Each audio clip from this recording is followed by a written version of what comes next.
Bonjour à toutes et tous, vous écoutez First Print, votre podcast comics préféré pour une nouvelle émission du format Super Friends. C'est dans ce format qu'on va à la rencontre des personnes qui font vivre la pop culture, la culture BD par leur travail. Vous le savez, chaque début d'année, on se prend au jeu d'aller faire le tour de France des éditeurs.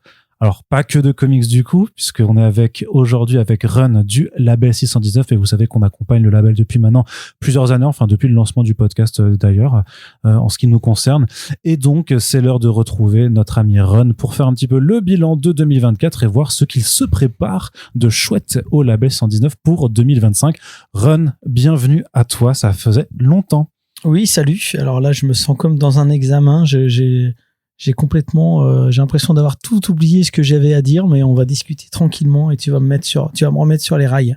Tout à fait. Bah, de toute façon, c'est moi le maître d'opération. Je vais t'aiguiller. Voilà, tu es mon train et je vais te mettre sur les bons rails.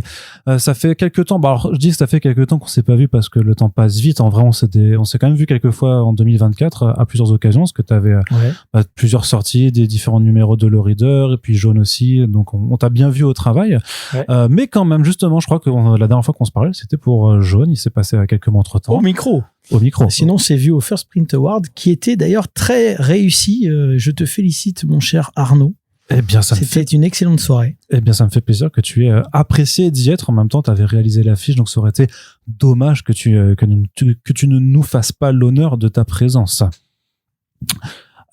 Donc ça c'est fait. Bah non, mais tu m'as surpris, du coup je savais pas que t'allais me dire que t'allais me faire un compliment comme ça. Petit filou. Donc 2024 quand même, voilà, c'était une année, on s'était dit, parce que moi j'ai réécouté l'émission qu'on avait faite l'an dernier, une année où il y aurait pas énormément de sorties. Exact. Année plus cool, ouais. Année un petit peu plus cool d'un point de vue production. Après, en interne, avec Jaune à lancer et de Low Reader à superviser, ça n'a pas forcément été le plus cool pour toi non plus. Enfin, tu t'es pas reposé, surtout que il y a plein d'autres choses, comme on va le voir après, il y a plein d'autres choses qui arrivent pour 2025 et plus tard. Mais quel est le sentiment général quand même que tu gardes de 2024 pour le label? C'est un peu ce que j'avais prévu, hein. J'avais dit ça sera une année un peu plus cool en sortie. Par contre, on va se concentrer davantage sur la visibilité. Et je pense que c'est un peu ce qu'on a fait, hein. Il y a eu alors tu m'excuseras, c'est toujours pareil, hein. J'ai toujours un petit problème avec le temps et l'espace, mais tu veux que je te rappelle tous les festivals que t'as fait? Ouais, écoute, déjà ça commence par Angoulême, hein. Ouais. Donc Angoulême, il y avait le Corner 619. Ouais, grosse installation du Corner qu'on a pu retrouver après au Paris Fan Festival pendant le printemps.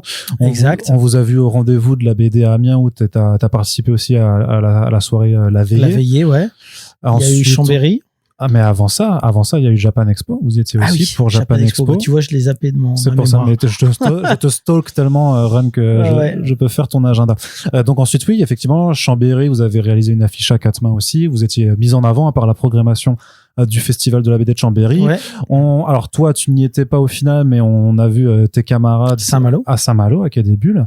Effectivement, donc voilà, tout un tas de festivals sur lesquels vous étiez présents, et je suis presque sûr que je dois peut-être oublier peut-être une autre manifestation moi encore. Non plus, mais ça fait déjà pas mal en fait dans plein de villes différentes à différents instants, à différents moments de l'année. Donc ça a été assez costaud. Comme dit, tu nous as fait le plaisir aussi de venir au First Print Awards en toute fin d'année. Il y avait Blackie aussi qui était dans la salle d'ailleurs avec Baptiste Pagani. Baptiste aussi. Ouais. Donc voilà, pas mal d'événements. Vas-y, j'ai envie de dire, c'était quoi ton top? Qu'est-ce que t'as préféré? C'était quand même cool parce que de mémoire, le Corner 119, c'était la première installation vraiment de ce type-là que vous aviez aussi. Moi, ce que j'ai préféré entre guillemets, sans vouloir faire, tu vois, de hiérarchie. On fait pas le tiers. Non, c'est ça. Mais Angoulême, forcément, alors que d'habitude c'est un festival que j'aime pas beaucoup. J'ai vraiment apprécié parce que justement il y avait ce corner, parce que pour une fois je me trouvais à notre place, tu vois, dans le festival, parce qu'aussi il y avait une animation tatouage avec Kogumeli. Parce qu'on était tous réunis, c'était une première, tu vois, on vendait des goodies, etc. Donc c'était, franchement, c'était une bonne surprise qu'on va réitérer d'ailleurs cette année. Hein. On retrouvera le Corner 619 au même endroit, c'est-à-dire dans le passage dans la halle 57 qui nous mène à Manga City. Il y aura toujours Kogumeli le week-end. Alors cette fois-ci, on a prévu un petit truc en plus. c'est que les gens qui achèteront des titres label 619 sur le stand à Angoulême se verront remettre un passeport, un petit passeport label 619 vierge, dans lequel ils pourront tamponner le passeport en fonction des personnages qui sont là avec tout, parce qu'on s'est dit tout simplement, c'est Mathieu qui a eu l'idée, c'est que parfois les gens étaient extrêmement frustrés de venir et puis de pas repartir avec un truc un peu sympa, un peu exclusif, parce que c'est tirage au sort. Encore une fois, le tirage au sort, c'est le meilleur des moyens qu'on a trouvé pour pas faire perdre leur temps aux gens. Par rapport aux dédicaces, ouais. Par rapport aux dédicaces, sinon les gens se retrouvent dans des files d'attente qui vont durer 2-3 heures. Puis à la fin, on va dire, hop, c'est fini, il n'y a plus de dédicaces, et il y a des personnes qui ont attendu, comme je te dis, 2h30, qui sont dégoûtées. Donc là, au moins sur le tirage au sort, les gens savent tout de suite si oui ou non ils auront une dédicace. Comme ça, ils bloquent pas une partie de leur journée, tu vois, on leur ruine pas leur festival. Et malgré tout, ils pourront se dire, bon bah vas-y, j'ai un petit passeport sympa, il y a des tampons à faire, tu vois, et des tampons qui seront potentiellement aussi exclusifs à chaque sortie de titre. Là, par exemple, on sait qu'il y aura un tampon Chine 0. Ce tampon, on le retrouvera que à cet Angoulême-là, par exemple. Il y aura des vieux tampons qu'est-ce que je vais ressortir. Enfin, tu vois, il y a un petit côté comme ça, un petit peu sympa, un petit peu exclusif. Alors, certes, c'est pas des signatures, tu vois, mais on a trouvé que ça pouvait être cool pour les gens qui repartent avec un petit souvenir du moment, quoi. C'est côté ludique aussi, en fait. Ouais, c'est ça. Et qui est vachement inspiré, tu vois, par exemple, à Tokyo ou même encore aux États-Unis, quand tu vas visiter des parcs nationaux, des trucs comme ça, t'as toujours un espace tampon, tu vois, où à un moment donné, tu vas à une espèce d'office de tourisme. Alors, ils appellent ça Visitor Center. Et puis, dans un coin du Visitor Center, t'as toujours un encrier et 2-3 tampons, et tu peux tamponner tout ce que tu veux avec la Devil's Tower ou le Grand Canyon, ça dépend où tu te trouves, évidemment. Mais c'est une manière de dire, voilà, j'y étais, et c'est un petit souvenir que j'emporte avec moi. Et l'année prochaine, le mec reviendra avec son passeport, il pourra retamponner des nouveaux trucs qu'on aura sortis, quoi. Et tu pourras regarder qui sont les vrais fans. Ah oui. Qui étaient là dès le premier jour, qui auront tous les tampons et qui viennent vous voir à chaque festival. On avait réfléchi, on avait pensé à un système de récompense au bout de X tampons, mais on s'est dit, vas-y. Après, ça déjà, on n'est pas un kebab. Voilà. Et puis deux en termes de pour 6 albums achetés, le 7e offert, ce genre de choses. En termes de logistique, ça va être juste un cauchemar. Ouais. T'as déjà assez à faire de façon générale avec la Mother Base et les goodies que vous produisez, puisque, ce qui est bien à chaque fois, c'est que, vous laissez jamais un album de côté. Il y a quand même toujours un petit peu quelque chose de spécial qui est fait autant que possible. Donc ça, c'est quand même plutôt agréable. Mais oui, ça représente toujours, on le rappelle, pas mal de travail et d'investissement, et généralement aussi de ton côté à titre personnel, quoi. Comment t'as géré justement? Alors, on a fait 2 émissions avec les sorties des Low Reader. T'as beaucoup sué pour ces bouquins. Et tu disais quand même, tu concluais ce podcast à l'époque en disant que tu n'étais pas certain de continuer. Est-ce que c'est quelque chose sur lequel tu as changé d'avis? Sur le reader? Ouais. Est-ce que c'est quelque chose sur lequel pour l'instant, je suis en pause. Ouais. Pour l'instant, je suis clairement en pause. De toute façon, c'est ce que je disais. Le reader, ça demande... Les gens ne comprennent pas à quel point ça demande du travail, mais c'est vraiment un taf de chef d'orchestre, un peu logistique, etc. Et il y a plusieurs raisons pour lesquelles je mets en pause. La première, c'est tout simplement le temps imparti. C'est-à-dire que t'as jamais que 24 heures par jour, tu vois. Il faut dormir. Pardon. Il faut manger. Quand t'as une vie de famille, il y a ça aussi.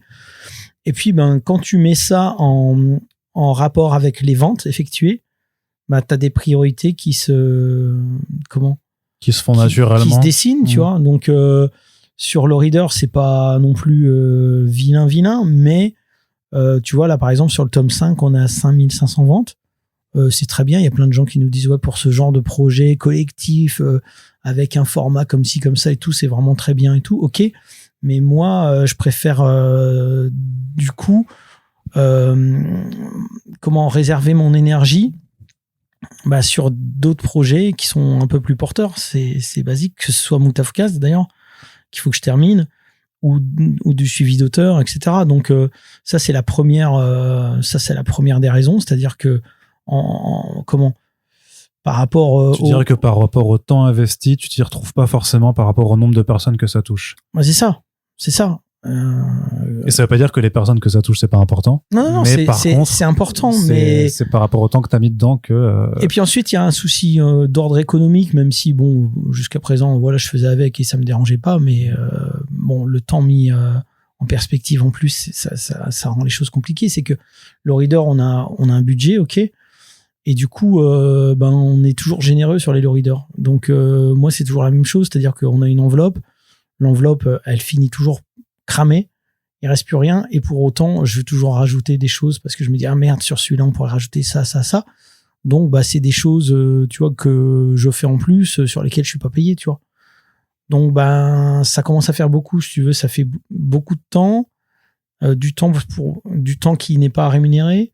Des ventes qui sont pas forcément présentes, en tout cas qui sont pas satisfaisantes. Donc là, comme j'ai quand même beaucoup de choses à gérer, notamment un gros morceau qui est Moutafkaz MFK2 tome 3, je préfère mettre ça en pause.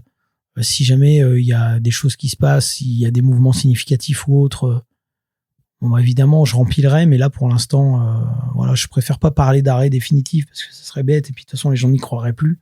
Tu nous as déjà fait le coup plusieurs fois. C'est ça, voilà. Mais pour l'instant, ouais, je fais une pause là, ouais. D'accord, ouais, donc pas de low reader pour 2025. Tu sais, 2 low readers par an, c'est chaud. Hein. T'as l'impression. Moi, je sais pas, j'en ai jamais fait. En fait, t'as l'impression. Tu m'as jamais demandé de le faire, donc forcément. T'as l'impression d'être toujours en deadline parce que c'est 2 low readers qui se greffent au reste du planning, quoi.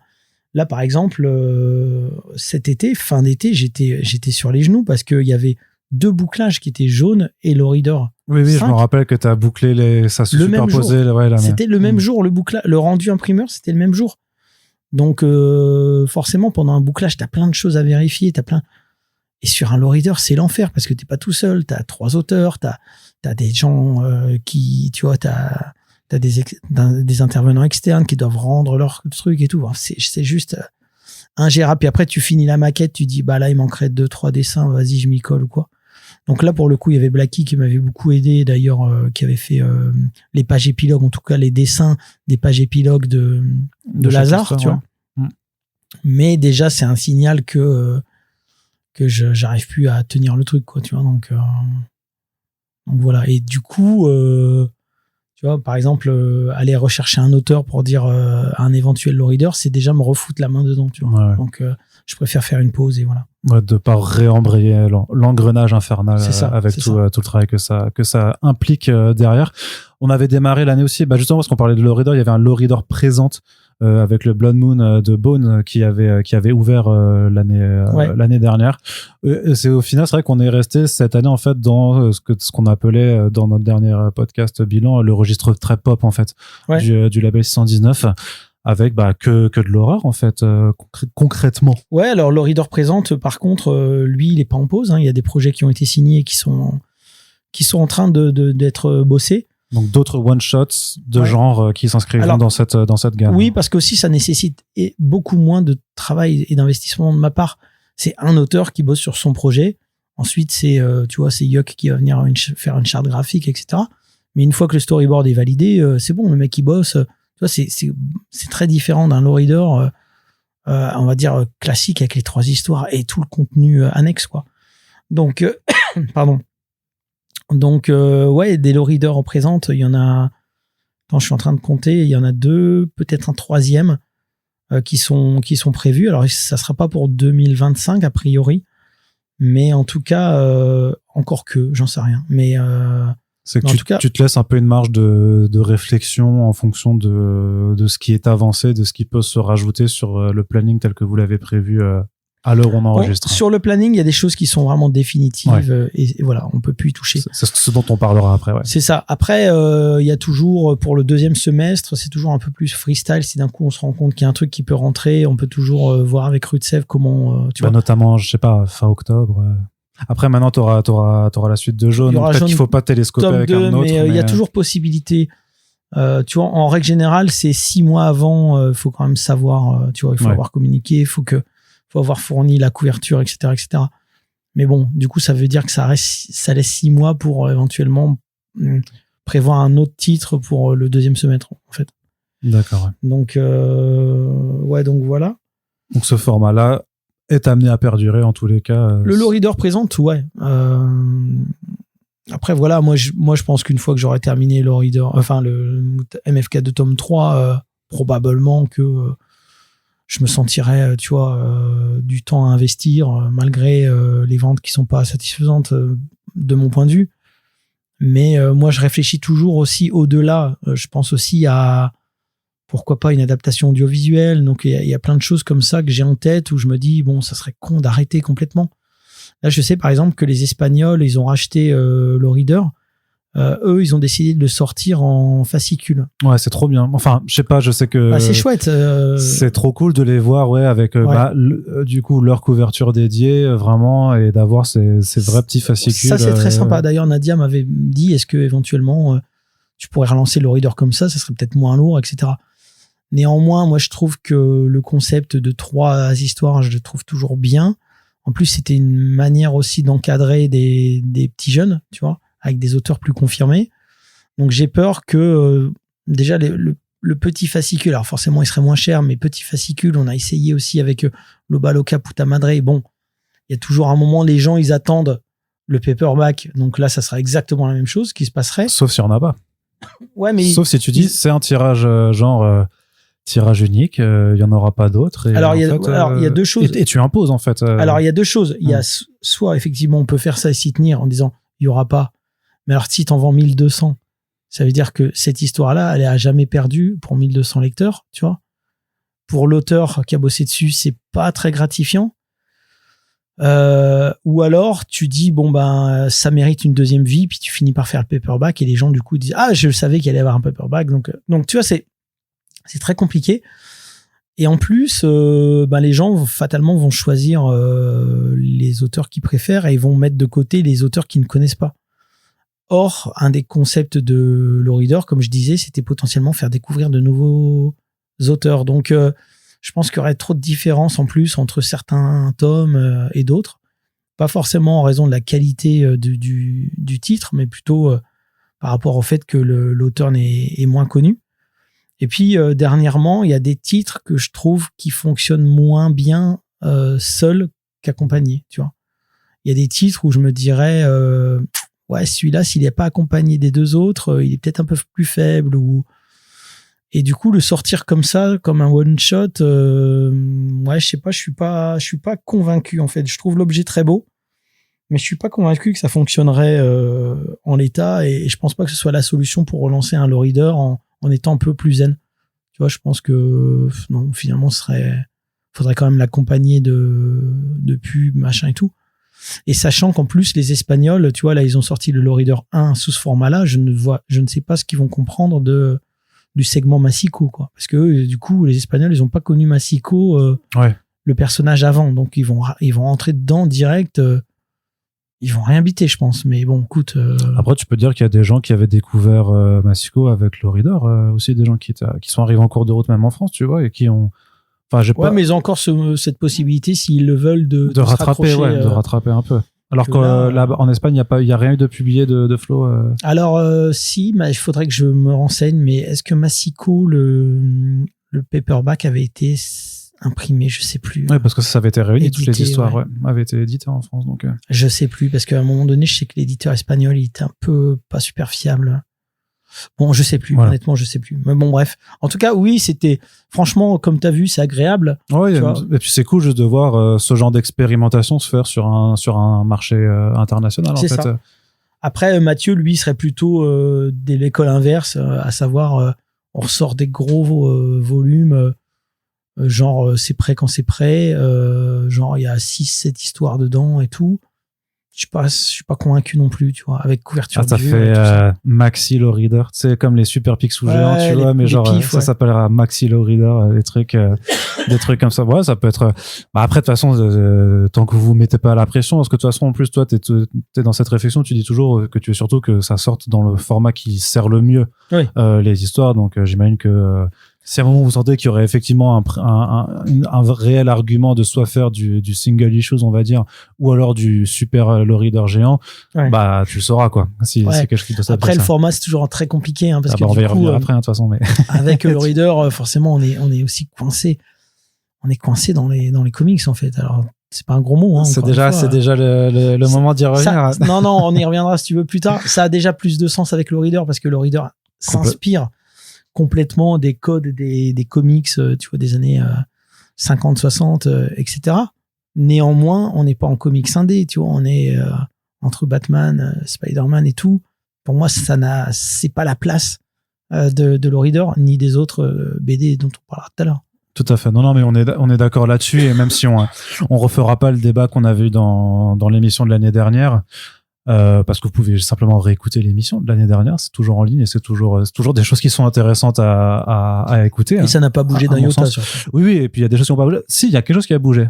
Mais ça, tu le sais pas. C'était moi, ma position, j'ai revu certains de mes prêts. Bah, en fait, je commence à accepter le fait qu'effectivement, dans l'imaginaire collectif en France, le combat pour dissocier comics et super-héros est peut-être perdu, en tout cas n'a pas encore été gagné, qu'en fait, effectivement, les gens vont dans le rayon comics pour aller chercher que des super-héros et sans jamais vouloir aller chercher autre chose. Et en quel cas, là, j'entends parfaitement pourquoi tu veux tellement ne pas être associé à ce rayon-là, parce que en fait, c'est le problème, c'est plus les super-héros que le terme comics en tant que tel. Ouais, c'est ça, parce que si encore il y avait comics indé, comics, super-héros, machin. Non, là il y a un rayon comics et tout est dedans, sauf les comics indés qui sont rangés en roman graphique. Merde, putain, il y a rien en haut. Après, c'est plus ou moins, tu vois, parce qu'il y a quand même notamment quand... Alors il y a des libraires qui font bien le taf. Voilà, parce que moi j'ai vu plein de rayonnages avec les comics où quand même les titres indés sont mis à part, et même au sein d'une même maison d'édition, tu vas avoir par exemple chez Urban Comics où les titres de Vertigo ou ce qu'ils appellent Urban Indies, donc des trucs très pop, très Image Comics et tout ça, vont aller dans un rayon indé, et puis quand ils sortent des albums dans un plus grand format justement pour les sortir du rayon, bah là effectivement ça se retrouvera en SF, en fantasy ou quelque chose comme ça. Donc il y a de toute façon des nuances, mais disons que j'ai accepté l'idée que peut-être dans plus de librairies que je ne le pensais, le rayon comics c'est vraiment quelque chose dans lequel on ne va que pour trouver du super-héros. Et après ça m'énerve parce que nous ça fait 10 ans qu'on écrit et qu'on fait des podcasts et tout ça pour bien expliquer que justement la BD américaine ce n'est pas que ça, et même tu l'as vu avec les First Print Awards quand même. Oui. Alors on a une catégorie super-héros, mais justement on la distingue des autres justement pour montrer toute la diversité de ce qu'il y a en dehors. Mais effectivement, il y a un cheminement de pensée qui n'a toujours pas été fait, et je comprends qu'à un moment, vous aussi, vous vouliez pas vous battre sur de l'idéologie, mais que sur le terrain, que sur la pratique, ce soit plus visible, quoi. Bah oui, tout simplement parce que les gens passent à côté de nos titres. Ah ouais. Cloud n'a rien à foutre en super-héros. Non, ça rien du tout. Il devrait être en fantasy, il devrait être en SF, il devrait être je sais pas en quoi, mais... Au début, c'est une école de super-héros un peu quand même. Donc. Oui, mais Freak Squill, tu vois, Cloud... Oui, c'est Cloud, mais après Cloud... Demain, tu mets Cloud en 24-32, d'un coup, il va sortir du rayon comics... Oui, bien sûr, non, mais oui, Cloud en tant que tel, oui, après, c'est juste parce que vu que c'est associé... à un univers, tu sais, à partir du moment où ils ont commencé à ranger Freak Squill dans Rayon Comics, forcément tout ce qui vient du même auteur, ils auront tendance à le faire. De toute façon, aussi, même pas que du même auteur, du label 619 en général. Je sais qu'il y a des libraires qui disent c'est 619 donc c'est comics. Donc ils cherchent pas à comprendre, ils le mettent en comics. On l'a vu un petit peu, parce qu'on a fait un tour de librairie ensemble l'automne dernier. Effectivement, ça peut être du tout au tout, quoi. Ça peut être vraiment du tout au tout. Mais justement, le label 619, on sait que c'est pas du comics. Mais alors, est-ce que c'est du manga?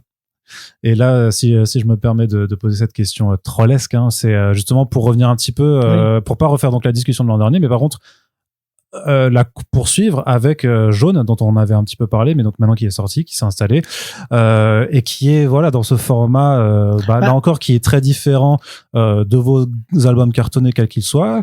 Et donc j'imagine que la question s'est aussi posée, et c'est pour ça qu'on est allé faire un tour de librairie ensemble cet automne, c'était pour voir comment Jaune pouvait être rangé ou pas. En tout cas, j'ai l'impression que le public manga ou les libraires manga, ou j'en sais rien, mais en tout cas ils sont plus éduqués à la question. C'est-à-dire que dans le rayon là où dans le rayon comics, il y a essentiellement du super-héros, du Batman, du Joker, du Superman, etc., du DC, du Marvel, hein, pour faire simple. Dans le rayon manga, c'est beaucoup plus éclectique. Tu vois, tu vas retrouver Shi, tu vas retrouver du shonen, tu vas retrouver du seinen, tu vas retrouver du shoujo, tu vas retrouver même de la parodie Dragon Ball de Davy Mourier, tu vas retrouver plein de trucs comme ça qui font que c'est moins entre guillemets invisibilisant pour nous de se retrouver en manga avec Jaune que se retrouver en comics avec Jaune. En comics avec Jaune, on est foutu.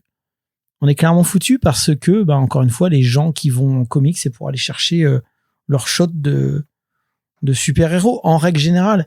Et pour trouver du comics indé, souvent ils s'en vont dans le rayon roman graphique. Donc en manga, par contre, je te dis, c'est beaucoup plus ouvert. Tu peux retrouver aussi du Quartier Lointain là, de Taniguchi, ouais. Tu vois, tu peux retrouver du Toriyama. Tu peux retrouver. Il y a tellement de choses. C'est presque BD bis, quoi, tu vois ce que je veux dire. Enfin, pas bis Z, tu vois ce que je veux dire, mais c'est presque un deuxième rayon BD en tant que tel, avec toute sa diversité en fait. Donc c'est pour ça que j'aurais plus facilement tendance à me dire oui, foutez-nous en manga avec Jaune, parce qu'en plus il y a les codes graphiques propres au manga, etc., plutôt qu'en comics. Tu vois, c'est pas pour autant que je me considère comme faisant du manga. Tu vois, c'est juste à choisir entre les deux rayons, je préfère être dans celui-là parce que encore une fois, c'est plus éclectique. En tout cas, les gens qui y vont sont plus, j'ai l'impression. Ils savent qu'il y a autre chose que Dragon Ball et Naruto. C'est ça. Ce serait plutôt ça, ce que on disait, c'est que, alors que pourtant on le sait, hein, quand on regarde les ventes en France de mangas, en fait, il y a le même phénomène que partout ailleurs. C'est-à-dire que tu as quelques locomotives qui drainent tout. Cette année, j'ai regardé dans le top 20 des mangas, dans le top 10, il y avait 6 One Piece. Bah oui. Vraiment. Donc, les 3 derniers, les 3 premiers, en fait. Ouais. C'est-à-dire que c'est une série, en plus, qui continue de recruter, avec les premiers tomes. Mais, dans ce que je comprends de ce que tu dis, c'est que les gens qui vont dans une boutique manga ou dans le rayon manga d'une librairie, en fait, savent justement qu'ils ne vont pas y aller que pour One Piece et Naruto. Voilà. Contrairement aux comics où je trouve que où tu penses que ils y vont essentiellement pour du Marvel et du DC. Maintenant,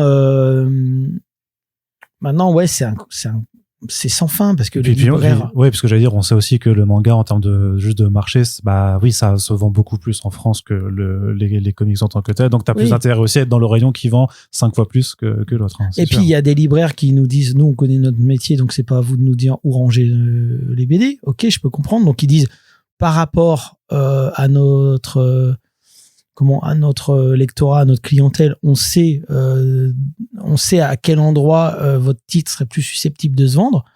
Sauf que eux, ils n'étaient pas là aux réunions avec Rue de Sèvres, etc., où on essayait de trouver un plan pour recruter potentiellement des nouveaux lecteurs, tu vois. Moi, toucher les lecteurs du label 119, c'est très bien, mais ça, on sait le faire déjà. L'idée, c'est de recruter des nouveaux lecteurs et notamment montrer à des gamins qui ne s'intéressent qu'au manga. Moi, ma fille, c'est le cas, elle s'intéresse qu'au manga.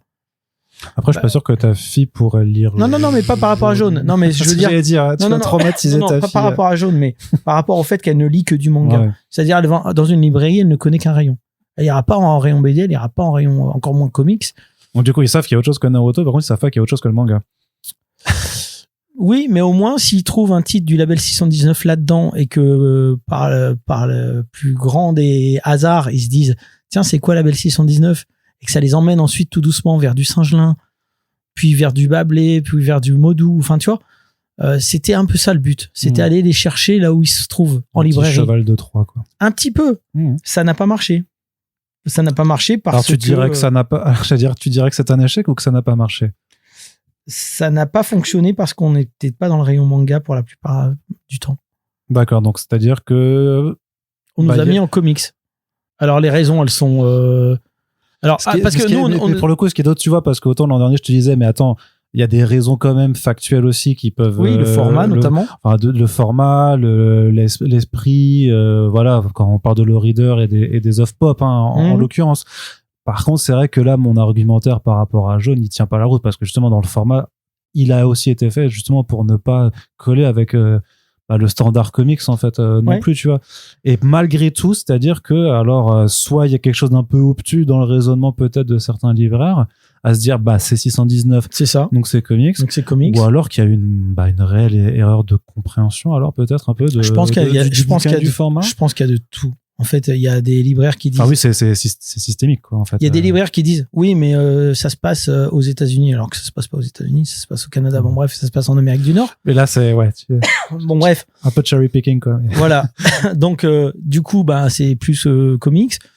Les slashers, c'est américain, donc c'est comics. Ouais.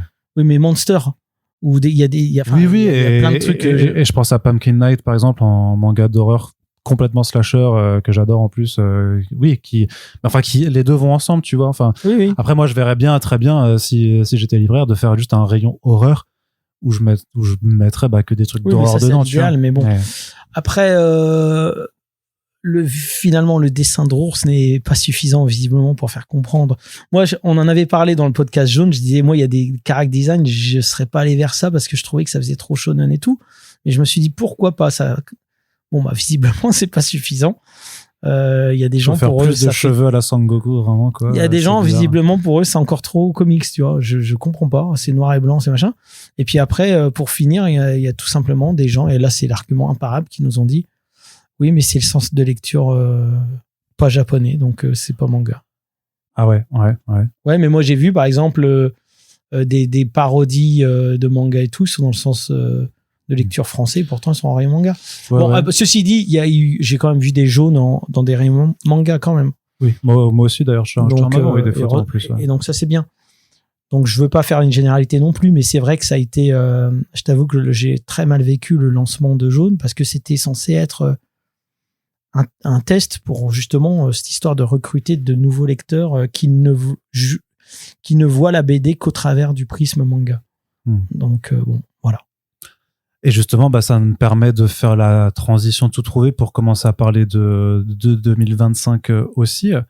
Et encore que j'ai envie de refaire juste une parenthèse, tu me permets quand même, parce que vas-y. Juste pour dire, ça avance les figurines, parce que le Kickstarter, on en a un petit peu parlé. C'était quand même aussi un grand temps fort de l'année 2024, le fat Kickstarter pour les figurines Fukaz, où vous avez atteint votre objectif. Avec une ultime soirée où vous avez où t'as mis en vente. J'ai improvisé. Et je t'en veux tellement de pas l'avoir vu du coup, parce que je te l'aurais tellement volé de signer. Ah ouais, mais t'as vu, j'ai mis le replay. T'as vu, ça s'est joué à 5 minutes avant la fin. Ouais, complètement. Et d'ailleurs, il y a des gens qui nous ont voulu, genre vous avez pas changé la dernière image où on est arrivé à Vegas et tout. Ouais, mais mec. Il y avait pas le time. C'est ça, le temps d'expliquer au gars ce qu'il avait gagné. C'était trop tard. Et moi, surtout, je pensais qu'on pouvait changer à la fin du... Je pensais qu'on avait encore une petite marge de manœuvre à la fin du Kickstarter pour rechanger les images et tout, pour faire le truc propre. Bon, malheureusement, ça n'a pas été possible. On a fait des requêtes à Kickstarter, elles veulent rien entendre. Ah ouais. Donc, c'est con. La camionnette, elle sera toujours à quelques kilomètres de Vegas alors qu'on est rentré dedans. Ça m'énerve aussi, tu peux pas t'imaginer. Ouais, bon, après, c'est juste de l'image et de la com, mais c'est ça cas, où... On nous l'a reproché. Mais comme tu peux voir, regarde, là, sur mon écran, je regarde son écran. On est en plein dedans. Là, tu vois, on a les test shots, on est en train de voir les couleurs. Là, par exemple, je suis en train de faire le distinguo entre moi et ma proposition pour le camouflage du chapeau de Vince et puis la version que Matt avait faite, etc. Parce que l'usine sont plantés sur le camo, donc il faut leur dire attends, non, c'est la version corrigée qu'il faut prendre, etc. C'est toujours ça. De toute façon, il y a jamais des projets qui roulent comme sur des roulettes. Il y a toujours des petites couilles quelque part. Ouais. Toujours. C'est un truc de fou. Même un truc, tu te dis, il y a pas de couilles. Par exemple, le premier lowrider, le poster à la fin, il est le papier, c'est pas un offset, c'est un couché. Me demande pas pourquoi. Non, le deuxième lowrider. C'est d'un coup, ça s'est mis comme ça. Il y a une erreur, il y a une coquille sur le bon de commande. Enfin bon, bref, il y a toujours des merdes. Tu sais, moi, je sais, c'est con, tu vois, mais sur les First Print Awards.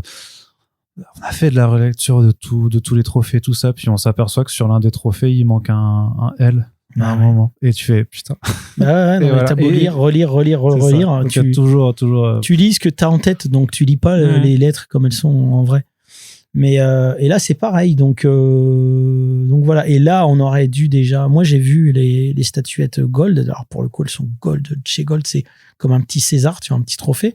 elles sont magnifiques, je veux les partager. Le problème, c'est que le test Gold n'a pas été fait sur les bons designs. Tu vois, donc si jamais je montre la statuette Gold sur le design qui est pas celui qu'on a vendu, les gens vont dire ah mais je croyais que c'était sur Angelino avec les cheveux et tout. Tu vois, et je sens que il va falloir expliquer. Oui, mais il faut que vous imaginiez que c'est non, c'est pas la peine. Je préfère pas montrer la photo parce que c'est bon, les réseaux sociaux je connais par cœur aussi. Donc les choses avancent. Il y a beaucoup de choses qui se font en souterrain, mais j'attends toujours que ce soit super cadré pour sortir un visuel parce que je sais très bien que la moindre erreur, même si c'est pas vraiment une erreur, mais le moindre truc sera sujet à débat. Oui, il faut pas qu'il y ait de la moindre confusion aussi, quoi, parce que les gens, ont donné de leur argent pour des produits. Et c'est normal, c'est normal. Mais du coup, oui, ça a pris énormément de temps. Je pensais que ça prendrait beaucoup moins de temps. Il y a Petit Rapace qui m'appelle en direct. Petit Rapace, si tu m'écoutes, ça sera trop tard parce que t'écoutes. Tu vas dire, réponds-lui, je me note le temps. Non, je vais pas le prendre. Parce que c'est pour parler de la couverture de Slum Kids tome 2. Qu'on va aborder de toute façon un peu plus tard, quoi. Mais... Donc non, mais c'est en cours et ça m'a pris vraiment beaucoup de temps. Mais tu savais quand même que ça allait prendre énormément de temps. Je t'avoue que non, parce que je me suis dit, c'est eux qui vont gérer le Kickstarter, donc ça c'est cool et tout. Puis après, j'ai compris que, en fait, non, c'est moi qui allais devoir. T'allais aussi devoir t'impliquer. M'impliquer, et puis m'impliquer costaud parce que ça fait partie d'un concept général, tu vois, le Kickstarter, la notion de voyage, d'aller à Vegas, machin et tout, c'est cool. Oui, t'en as fait un événement narratif aussi, quoi. C'est ça. Il y avait une histoire, hein, à raconter. Il y avait une histoire, donc ça a pris du temps, puis maintenant c'est les boîtes, puis c'est les différents allers-retours, c'est le placement des pupilles, c'est les incompréhensions aussi, des fois. On parle pas la même langue, des fois je sais que Matt, il me parle, je pite rien du tout. Je lui dis, refais-la-moi en français, s'il te plaît, je comprends rien à ce que tu me dis. Donc ça a été un bon souvenir quand même, cette campagne. C'était c'est un bon souvenir. En plus, ils sont super. Matt et Papa Blender, c'est vraiment des gars super et tout. Donc non, c'est un très bon souvenir. C'est juste que c'est toujours pareil, hein, c'est 24 heures par jour. Donc il arrive un moment, ça, tu vois, il y a ton travail qui en pâtit d'une manière ou d'une autre, hein, tu vois. Parce que la corollaire, c'est est-ce que, alors on laisse le temps de la prod se faire, normalement ils sont prévus pour l'été 2025 de mémoire. Ce sera ça, ouais. Toujours. C'est est-ce que tu te dis que c'est un coup à refaire avec d'autres personnages? Ouais, moi ça m'intéresse. C'est quelque chose que j'ai toujours voulu faire au sein du label 619 des gammes de figurines. De toute façon, tu vois ici partout autour de toi. Là, on est dans mon bureau, mais il y en a quand même. Mais à chaque fois, j'arrive pas à les dénombrer, toutes les figurines que tu as. Il y en a beaucoup.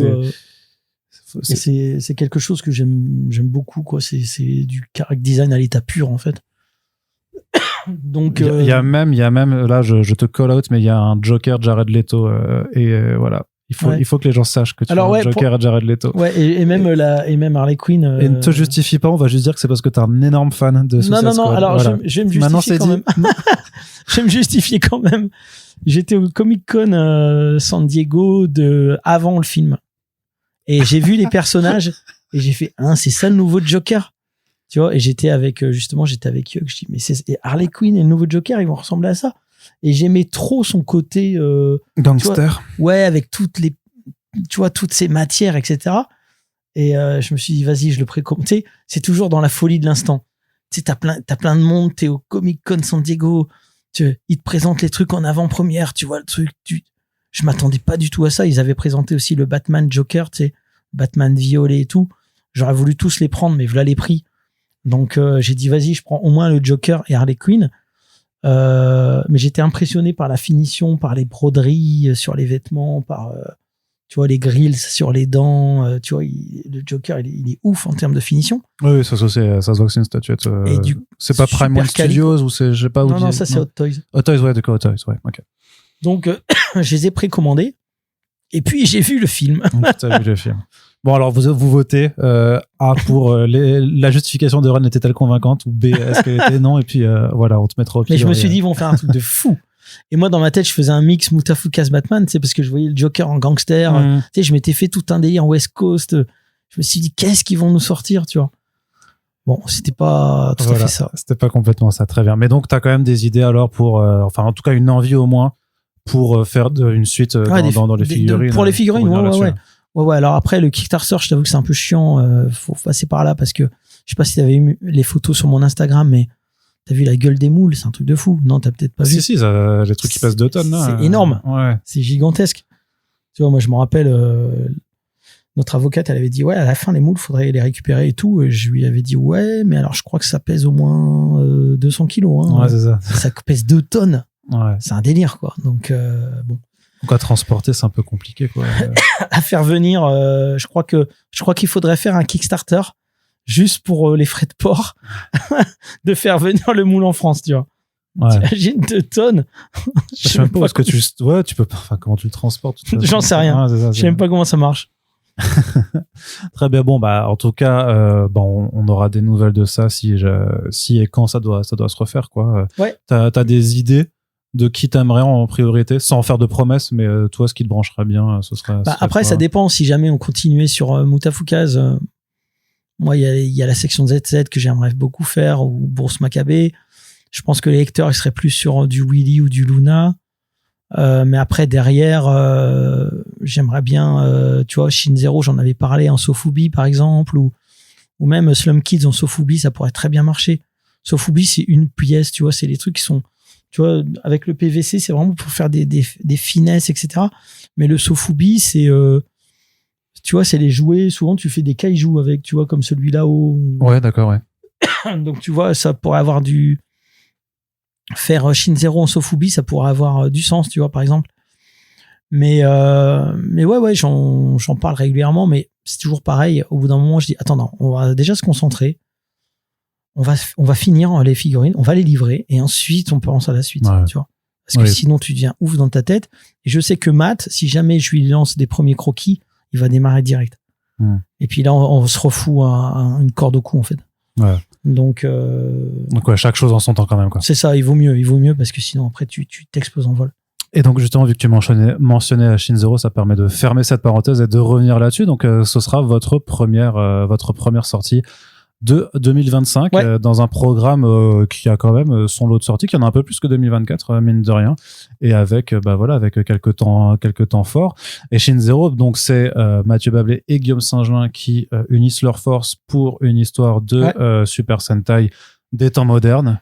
Ubérisé, qui parle de fracture générationnelle, qui parle de pas mal de choses, et je tease le fait que il y a du podcast qui arrive avec Mathieu Bablé et Guillaume Saint-Gelin, et pas forcément les podcasts auxquels vous attendez. Donc, restez attentifs sur First Print. Alors, dis-toi que ce projet-là, il me l'avait proposé à l'époque, au moment de Carbone et Silicium. Ouais. Il hésitait entre Carbone et Silicium et ce projet. J'en avais parlé, je crois, déjà. Non, mais en fait, tu spoil le podcast que j'ai fait avec, avec Mathieu et Saint-Gelin sur les origines. Mais après, c'est bien pas ce qu'ils ont dit. Donc, ils ont dit exactement ce que tu viens de dire, quoi. Effectivement, qu'il hésitait entre 2 projets, qu'au final, non, il a préféré partir sur Carbone et Silicium, qu'après ça il est revenu, que Guillaume est aussi en demande de faire quelque chose, que vous avez bâti l'univers. Enfin voilà, tout un tas de choses qui arrivent. Voilà. Bon, ils ont certainement dit tout ce que je m'apprêtais à dire. Exactement, c'est pour ça. Non, mais par contre, ce qui est intéressant, c'est que je faisais le lien direct avec Jono aussi, c'est que là, on est dans cette même thématique aussi de la bande dessinée qui va sortir également dans ce format, donc plus proche manga. Ouais. Avec là, en plus, pour le coup, c'est pas du slasher américain, mais c'est Tokusatsu Super Sentai, donc c'est beaucoup plus japonais, on va dire, dans le registre. Est-ce que tu penses que vous aurez la même problématique alors peut-être moins du classement, moins ou pas? J'espère moins, parce que il y a même carrément des hiragana sur la couve. Shin Zero, la thématique, le machin et tout. Alors si on nous sort, oui, mais c'est pas en sens de lecture japonais, moi je pète un boulard, parce que je vais dire, non mais attendez, moi je t'en sors plein qui sont pas en sens de lecture japonais dans les rayons manga, quoi.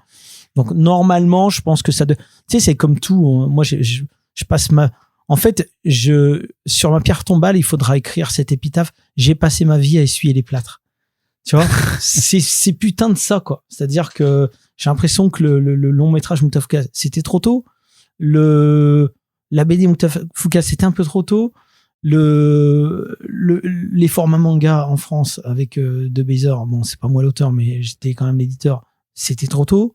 Là, maintenant, on essaye de faire comprendre aux gens que, qu'on peut faire de la BD qui soit digéré des codes américains, japonais, etc. Visiblement, c'est encore trop tôt. Jaune, c'était peut-être trop tôt, mais j'espère que Shin Zero arrivera à point. Là, c'est une histoire de quelques mois, hein, mais ça peut jouer. On verra. Tu sais, il y a une autre façon de voir la chose, en fait. C'est pas que c'était trop tôt, mais c'est juste que vous êtes les pionniers. Enfin, de dire qu'en fait, c'est à chaque fois que t'as été le pionnier et qu'en fait, ben, les autres ont suivi. Donc, en fait, c'est pas que t'étais trop tôt, c'est que sans toi, en tout cas, sans ces œuvres-là, bah, en fait, il y avait pas de mouvement qui suivait derrière, quoi. Ouais, mais tu remarqueras mais après, c'est une place difficile. Les vrais pionniers sont souvent effacés de l'équation. C'est à partir du moment où le mouvement arrive vraiment qu'on va commencer, que les journalistes vont faire le point T, tu vois. Mais ce qui s'est passé avant a été complètement oublié. Mais ça, je te l'ai déjà dit, de toute façon. Mais c'est horrible. Enfin, et j'avais dit, par exemple, tu sais, quand je prenais le Hawkeye de Naïef, et ça, je t'ai déjà dit, c'est où étaient les gens pour suivre Naïef avant, tu vois.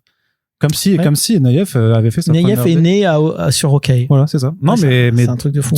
D'une partie de la presse, je pense, ou même de certains libraires, ou même d'un public. Ouais. Alors, c'est pas, tout le monde ne doit pas tout savoir sur tout, mais oui, c'est un peu le ressenti que ça donne. Et quelque part, bah, ça me donne raison quand je te dis que, en fait, bah, c'est parce que, effectivement, vous avez été les vrais pionniers à plusieurs égards et que c'est pour ça que, et j'imagine bien que c'est pas facile à vivre comme situation de ton côté, parce que t'auras beau dire oui, ben c'est parce que t'as été pionnier, tu diras oui, mais en attendant, bah le film il a pas été assez vu, les BD elles sont pas assez lues, et c'est d'autres effectivement qui vont sûrement profiter Exactement. des premières pierres installées. Donc ouais, mais bon, c'est comme ça. Hein.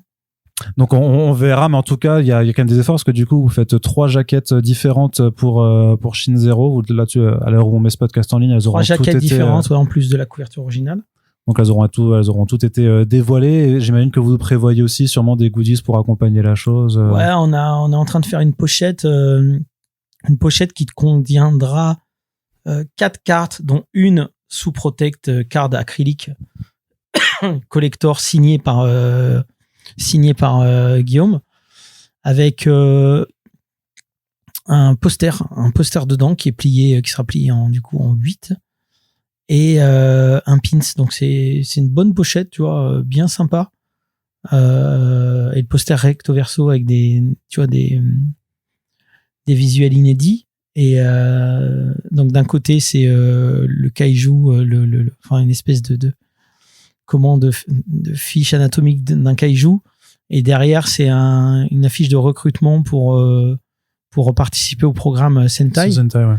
Tu vois, et le pin c'est un petit kaiju, et puis les cartes je laisse les gens les découvrir. Oui. De toute façon, c'est que des trucs très visuels, et j'imagine que entre la mise en ligne vous aurez dévoilé très rapidement quand même. Ouais, tout c'est ça. Hein. Donc et là, comme je te disais dans la voiture tout à l'heure, le gros souci c'est que pour l'instant on arrive à 16 € de fabrication. De fabrication, ouais, parce que c'est des petits tirages et nous on veut faire des trucs très quali. Donc forcément, rien qu'une carte avec un marquage holographique dessus, coupé à rond, enfin tu vois, coin arrondi et tout, 380 grammes, etc. Ben, t'en reviens vite à quasi 2 € la carte, en fait, tu vois. Donc tu fais x4, plus le Protect Card, plus les frais de port, plus le poster, plus le... bref. Ça s'élève vite, quoi. Ça s'élève très très vite. Donc nous, l'idée c'est toujours de proposer un prix qui soit pas rédhibitoire non plus, mais éviter de vendre à perte. De toute façon, on n'a pas le droit légalement. Ouais. Mais en plus, sachant que t'as 20%. Bon, bref, on va pas faire tout le truc chiant. Mais c'est toujours très compliqué de faire des petits tirages quali. Alors des fois, les gens nous disent pourquoi vous en sortez pas 1000? Bah ouais, mais derrière, il faut les vendre les 1000, là, tu vois. On n'a pas la main d'œuvre pour vendre les 1000, et puis si tu commences à distribuer en magasin, ils te prennent 50% sur les produits dérivés. Ouais, c'est ce que j'allais dire, c'est ça. Est-ce que ça, et si ça devenait des goodies pour l'achat d'un truc, en fait, tu t'y retrouves pas du tout par rapport au coût de production du goodies. Non, ça coûte 5 fois plus, je sais pas combien de fois plus cher que la BD. Bah ouais. Donc bon. Très bien, donc ce sera toujours dispo sur la Motherbase en tout cas. Ouais, et puis en festival, j'espère. En festival, c'est quand même sympa parce qu'au moins les gens ils peuvent arriver, prendre le truc, repartir, tu vois, t'es pas emmerdé avec la logistique, gestion des les envois, les retours, le mec qui a oublié de mettre sa nouvelle adresse. Bref, ça c'est souvent. Non, mais tu peux même te dire qu'à un moment, à partir de, en tout cas que certains produits, comme peut-être là une pochette avec tellement de choses dedans, te dire que c'est un produit exclusif sur festival aussi. pour que les gens ils se déplacent aussi, ils viennent vous voir, tu vois. Ça, oui, il y a toujours possibilité, ouais. Surtout que 300, ça va partir assez vite, je pense. Oui, en une journée en vrai. Hein. Si tu les mets en vente en ligne, à mon avis. Mais après, les bons vieux fans qui commandent tout sur la Motherbase vont être deg s'il n'y en a pas quelques-uns sur la Motherbase. Donc, ça a discuté. Moi, c'est toujours pareil. Hein. On voit quand ça arrive, quand tout est prêt, et puis en règle générale, on improvise à ce moment-là, quoi. Très bien.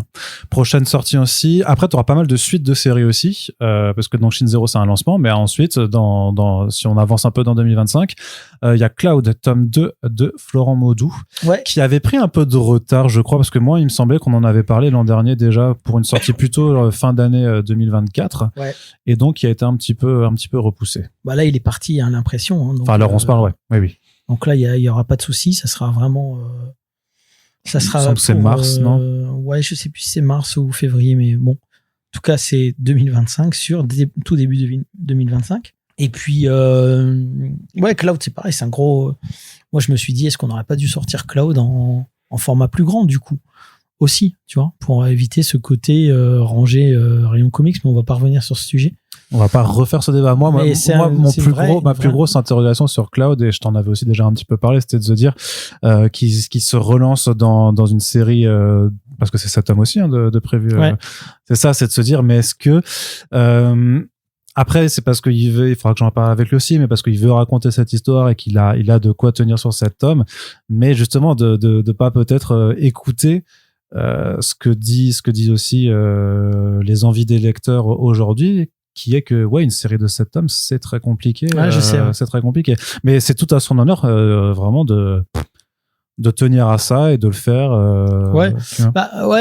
Après, voilà, Florent, il a des choses. Après, il y a quand même ces tomes, ils peuvent être un peu autoconclusifs malgré tout. Là où sur moi, Mutafuka, c'est très. Tu vois, t'as un cliffhanger et puis tu sens clairement que ça amène vers la suite. Sur Cloud, c'est un peu différent, je trouve. Maintenant, c'est sûr qu'à partir du moment où il y a une numérotation, 1, 2, 3, etc., oui, c'est moins évident. Puis c'est toujours pareil. Après, tu as ton tome 5 qui sort. Est-ce que le tome 1 est encore disponible en rayon? C'est plus compliqué, c'est sûr. Maintenant, c'est comme ça qu'il veut raconter ses histoires. Moi, je t'avoue que la BD, je me demande même si je vais continuer après Mutafuka's MFK2. Si je continuais, je pense que je m'orienterais plus facilement vers des one-shots. Parce que les séries, les séries c'était bien, je trouvais, tu vois, quand j'ai commencé en 2006, 2008, encore jusqu'en 2010, mais après, là, vraiment, je sens que le lectorat a changé, il veut tout avoir en main, il veut plus attendre, et je comprends tout à fait, hein. Mais c'est vrai que pour les auteurs, c'est très frustrant, quoi. Donc, tu vois, par exemple, Mathieu Bablé, il opte pour un projet de 300 pages, tu vois. Comme ça, c'est pas une série, tu vois. Mais qui met 5 ans à faire. C'est ça aussi, ouais. C'est-à-dire que pendant 5 ans, tu sais, pour les gens qui du coup te disent qu'ils aiment pas attendre, mais ils doivent du coup quand même attendre 5 ans. Ah, mais une fois qu'ils l'ont, tu vois, et ça peut-être. Mais ça leur va, quoi. Bien sûr, mais c'est. Et en même temps, vous dites, on veut plus faire de séries, là, enfin, on fait des. Moi, je dis. Mais oui, mais tu fais Jaune, tu fais une série. Et puis Mathieu et Guillaume, qui pourtant maintenant se sont entre guillemets spécialisés dans le one shot, font aussi une série. Donc il y a quand même des envies d'être dans le serial. C'est pas des envies, c'est vraiment que Jaune, je le vois pas autrement. Je vois pas un one shot avec Jaune. C'est un. Donc oui, à partir du moment où le projet est là, je suis coincé, tu vois. Mais si je dois inventer un nouveau projet, je le penserai en one shot. Tu vois, sur Jaune, t'imagines, là, on est qu'à l'intro, quoi, finalement. Ouais. De la même façon que Short Story, tu l'aurais pas fait en série, quoi, alors. Voilà, c'est ça. Donc, encore que ça aurait pu se faire en série, hein, de manière complètement différente. Enfin, un feuilleton policier. J'aurais pu, sur la vie d'Elizabeth Short, avec ses différentes époques, tu vois, ça aurait pu être très bien aussi. Mais là, ça nous embarquait dans un truc avec Florent qui aurait été complètement différent, hein, tu vois. Encore une fois, je le rappelle, mais Short Story, c'était censé être un segment dans un low reader, tu vois. Oui, qui a beaucoup changé. Ouais. Donc c'est vrai que. Mais c'est pareil, Shin Zero, il se passera du temps entre le tome 1 et le tome 2, par exemple. Donc ça marche très bien en série, tu vois. Ouais, d'avoir des gaps temporels entre un tome et l'autre. C'est des choses qui sont peut-être plus difficiles que tu peux faire aussi. Tu peux faire aussi, tu mets quelques pages de respiration. Oui, même Carbone, il y avait des gaps de 1000 ans, ça posait pas de problème non plus.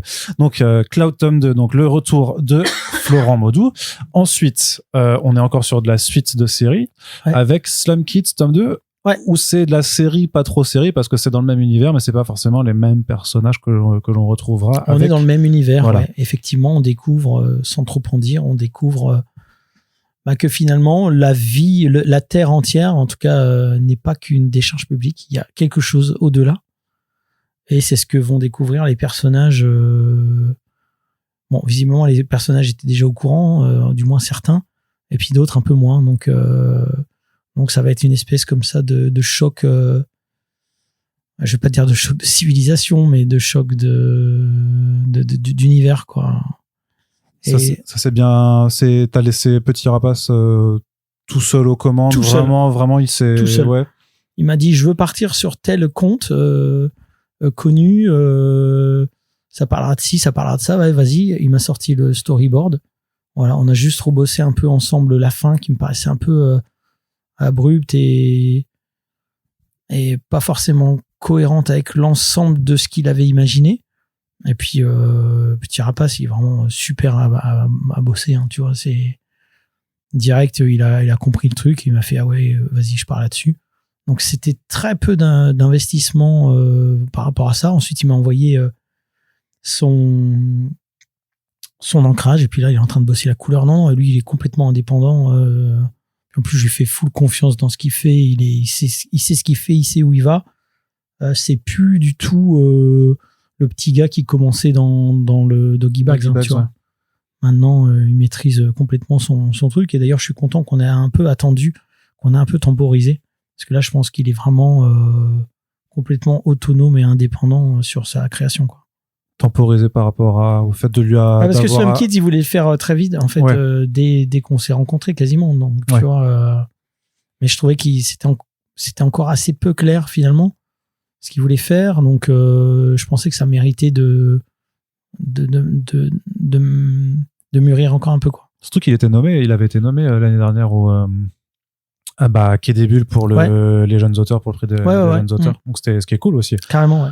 Alors, il a pas gagné en l'occurrence, mais déjà la nomination en tant que telle, c'est-à-dire que t'es remarqué, c'est que t'es remarqué pour un premier album en solo total, quoi. Ouais, bien sûr. Donc ça fait super plaisir.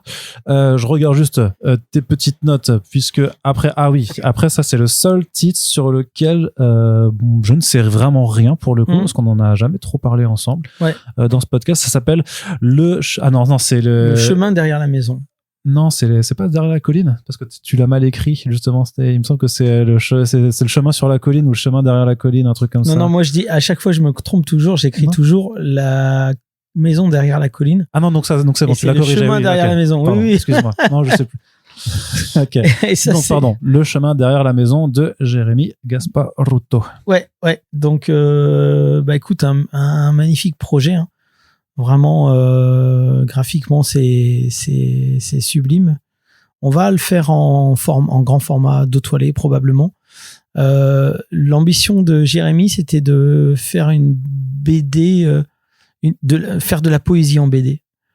Donc, tu vois, ce titre-là, ça va pas être une histoire narrativement conventionnelle. Tu vois, il va aller nous surprendre dans la relation entre le texte et l'image. Il va chercher vraiment des connexions poétiques entre les deux, quoi. Donc c'est un projet là pour le coup clairement atypique. Je pense on n'a jamais sorti un truc pareil. Je suis même pas sûr d'avoir vu quelque chose qui ressemble à ça. Mais là pour le coup c'est pareil, je suis vraiment curieux de voir comment les gens vont réagir par rapport à ce projet. Surtout que ça risque de dénoter beaucoup de ses précédents projets chez vous, puisque il avait fait une histoire dans un Doggy Bags, il avait fait le Doggy Bags One Shot Teddy Bear de mémoire. Donc, alors c'était pas lui qui était au scénario. Non, mais au dessin, c'est pour ça que je me dis que de ce que tu m'en parles, j'ai l'impression que ça va aussi être très différent de ça. Ouais, mais il y a des choses que tu sais, on a tous nos marottes, hein, donc il y a des choses que tu vas retrouver dans son travail. Il y a une certaine forme de violence aussi, parce que je te dis poésie, on s'imagine des fleurs et du vent dans les roseaux. Je suis complètement dans mes stéréotypes. D'accord, voilà. Alors que la poésie peut être très macabre aussi, en fait. Exactement, tu vois. Oui, pardon. Tu vois, même Rimbaud, c'est vénère, hein, ce qu'il dit. C'est quasiment des insultes. Donc poétique, mais pas forcément doux. Non. Ouais, je sais pas quoi trouver d'autre comme mot que poésie, mais c'est vrai quand on dit poésie, on pense forcément à des petits trucs inoffensifs qu'on apprend à l'école, alors que la poésie, ça peut être extrêmement dur, oui, parce que tu sais, moi j'ai un poème de Victor Hugo qu'on apprenait qui parle en fait de la défaite des je sais plus si c'est des Russes, de soldats qui en fait se cachent dans le ventre de chevaux morts en fait pour pas mourir de froid. Et en fait, toi t'apprends le truc comme ça. Ouais. Et en fait, quand tu regardes vraiment de quoi ça parle, tu fais mais en fait c'est horrible. Ouais. Mais donc oui. Mais après, tu sais, moi je suis comment? Moi, je pense qu'il y a certains textes de rap qui sont poétiques, tu vois, malgré toute la violence qu'il y a. Pour moi, la poésie, c'est vraiment quand émerge une image, quand des mots qui n'ont pas forcément quand de certains mots émerge une image à laquelle tu t'attendais pas forcément, tu vois, et qui fonctionne, tu vois, il y a un truc qui c'est très compliqué à expliquer. La poésie, c'est pas mon registre particulièrement quoi, mais je trouve qu'il y a dans certains textes de rap, il peut y avoir beaucoup de poésie aussi, tu vois. Donc bien sûr. Donc écoute, à voir, hein, mais je pense qu'il y a des gens qui risquent d'être déstabilisés s'ils sont pas au courant de l'ADN du projet, tu vois. Mais je pense que ceux qui, à partir du moment où, de toute façon, ça sera vraiment toujours la même chose, hein, ça sera comment on communique dessus. Ouais. À partir du moment où le message est bien compris, je pense que les gens peuvent vraiment adhérer à la proposition, quoi. D'accord. Ouais. Bon, très très curieux de voir ça. Ensuite, si on se projette un peu plus loin encore, là, on sera d'ici septembre 2025. Clairement, ce sera un peu le mastodon de l'année, j'imagine. Ouais. En tout cas, en termes d'attente, j'imagine que ça se passe très haut. Et de tirage. Et de tirage aussi, ouais, parce que je sais pas si on peut le dire ou pas, déjà. En tout cas, c'est pas encore officiel, mais on vise 150 000 exemplaires au premier tirage. Ce qui est un gros tirage. C'est quand même pas mal. Ouais, ce qui est pas mal du tout. En tout cas, pour nous, c'est stratosphérique, hein, pour le label 619. Ouais, parce que même OK ou les précédents puisqu'on parle de Mathieu Bablet, mais du coup, même les précédents de Mathieu Bablet sont pas allés aussi, en tout cas, peut-être pas pour des premiers tirages. Ouais, dis-toi que le premier Shangri-La était tiré à 5000, hein, donc. Ah ouais? Ah ouais. J'en avais parlé à l'époque, ça a été tout un pataquès rentable à 10 000 et tiré à 5000, hein, donc. D'accord, OK. Mais bon. Mais donc on parle de Silent Jenny de Mathieu Bablet. Ouais.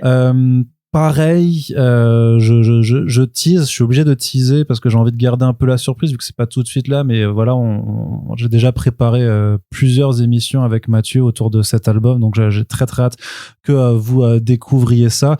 Mais effectivement, ça va être sûrement, voilà, c'est le titre le plus ambitieux de l'année. Ça fait 5 ans depuis Carbone et Silicium. Ouais. C'est son premier solo chez Rue de Sèvres aussi, parce que Carbone c'était encore chez Ankama à l'époque, quoi. Donc j'imagine que de tous les côtés, il y a beaucoup d'attentes. Et bon, après, j'ai envie de dire peut-être pas trop de crainte sur le fait que oui, celui-là, que maintenant Mathieu n'a plus trop de mal à trouver son public. La pression, c'est surtout sur ses épaules à lui en tant qu'auteur, je pense. Ouais. De se dire, est-ce que je vais. Parce qu'il va réussir à faire mieux, parce que lui, il veut faire mieux à chaque fois aussi. Pas forcément en vente, hein, mais surtout en termes d'être satisfait de ce que lui a fait, de dire, faut que je fasse une meilleure BD encore, quoi. Ouais. Donc non, mais ça va être, j'imagine que ça va être aussi très accompagné de votre côté, quoi, que vous y réfléchissez aussi à tous les deux. Ouais, bien sûr. Très bien. C'est vrai. Est-ce que tu le décrirais quand même, parce que comment tu le décrirais un petit peu, même si c'est pas toi l'auteur, est-ce que tu saurais un peu vite fait en parler ou pas? Pas trop, parce que Mathieu, il est quand même très discret, très secret sur son travail. Tu vois, de temps en temps, il nous sort des planches et tout, genre j'ai galéré sur celle-là et tout, machin et tout. Pour le fond, là pour le coup, il est assez en sous-marin. C'est-à-dire qu'il bosse vraiment tout seul. Je sais quelles sont les thématiques. Je sais que son inspiration me paraît être très sur Nausicaa et ce genre de trucs. Maintenant, pour le reste, non, j'attends qu'il nous envoie les premiers. Je pense que lui, il y va reculons aussi pour nous envoyer les... Ouais, il préfère se concentrer.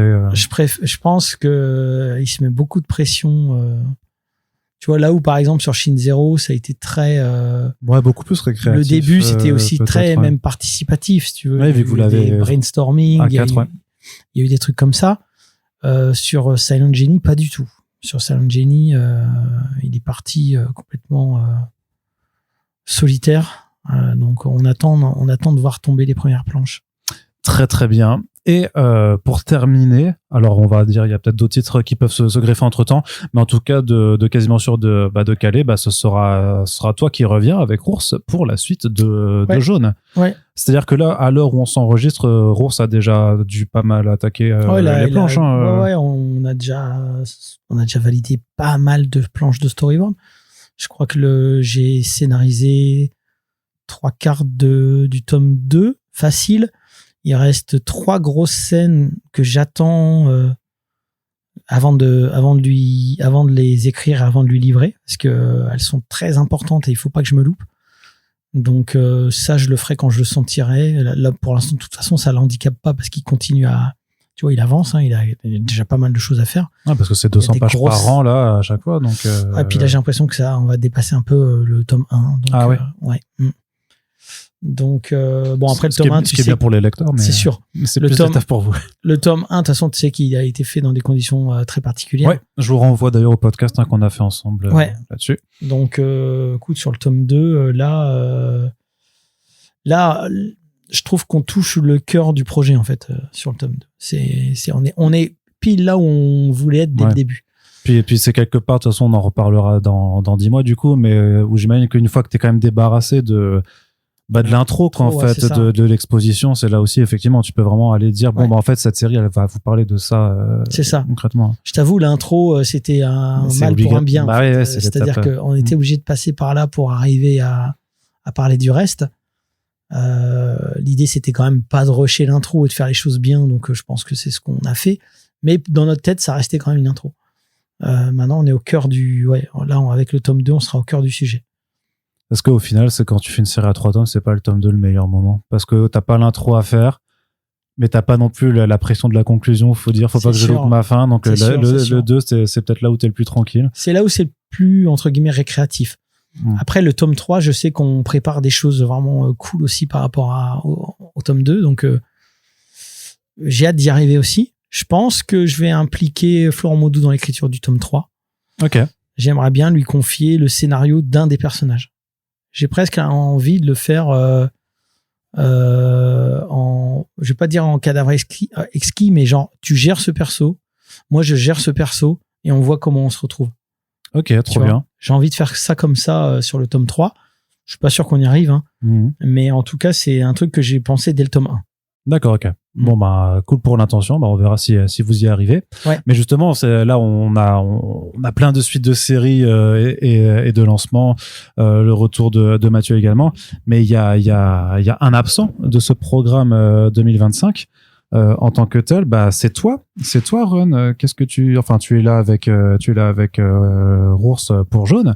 Mais toi, en tant qu'auteur complet, on se demande où est MFK2, justement, t'en parles un petit peu en début de ce podcast, mais MFK2 tome 3, ce ne sera pas donc en 2025, mais peut-être l'année d'après. Écoute, mon fils, il va t'en parler. De quoi? Du travail de papa. Qu'est-ce que tu as à dire sur le travail de papa? Il fait des VT. Ouais, là, c'est ça. C'est écoute, ça. Voilà, Est-ce qu'il est en retard ou il est en avance? C'est pas. Voilà, il est en retard. On a ton fils en guest de ce podcast. Regarde. Donc, MFK2 tome 3, écoute, je t'avoue que j'ai eu du mal à m'y remettre. Bon, déjà, par rapport au fait que, voilà, ma femme a eu des soucis de santé. Donc, pendant les soucis de santé, il a fallu que je m'accroche, il a fallu que je fasse et tout. Puis, il arrive un moment, quand j'ai terminé mon tome 2, je me suis dit, ok, maintenant je me concentre sur ma famille. Tu vois, voilà, stop. Pour tout dire, je venais de terminer Short Story quand ma femme a déclaré ses soucis de santé et j'avais eu cette sale impression d'avoir passé plus de temps avec Elizabeth Short à m'occuper d'une fille que je connais juste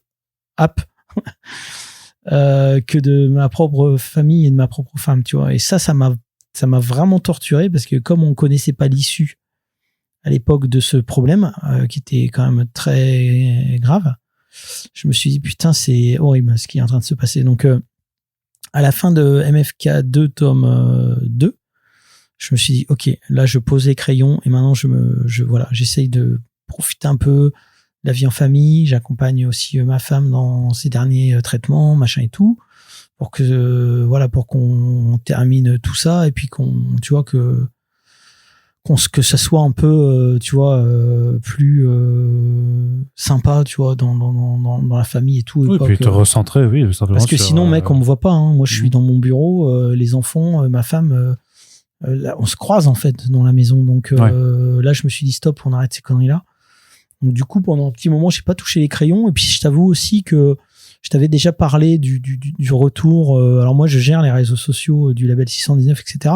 Et il y a eu un moment, j'ai eu un petit coup de mou parce que j'avais quand même l'impression que j'étais pas considéré, j'en ai déjà parlé à Blacky, il serait pas d'accord avec ce que je suis en train de dire, mais presque. C'est-à-dire que j'avais l'impression d'être plus limite le porte-parole du label 619 que finalement un auteur à part entière. Même dans les interactions que j'ai avec les gens. Tu vois, les gens, facilement, ils vont, tu vois, c'est con, mais ou féliciter, ou commenter, ou parler sur les auteurs avec lesquels je bosse du label 119 qu'avec moi directement, tu vois. Des fois, ou même par exemple quand je rencontre un libraire, ils vont plus facilement me parler de Mathieu, de Guillaume, tu sais, en fait, même parfois chez Rue de Sèvres, en fait, il y a un moment, j'ai presque l'impression de pas être un auteur, tu vois, je veux pas dire considéré, mais et je t'avoue que ça, à un moment donné, ça m'a un peu saoulé, et ce qui fait que les deux, tu vois, ces deux choses-là mises bout à bout, je me suis dit, vas-y, je pose les crayons, et puis je respire un peu, puis je profite un petit peu de la famille, etc., des moments, peut-être que j'ai peut-être un peu laissé de côté pendant un moment et tout. Mais le problème, c'est que j'ai du mal à démarrer, en fait. C'est-à-dire que j'ai toutes les idées, je sais exactement où je vais, je sais que ça va être très cool. C'est un truc que, en plus, j'ai envie de faire potentiellement, mais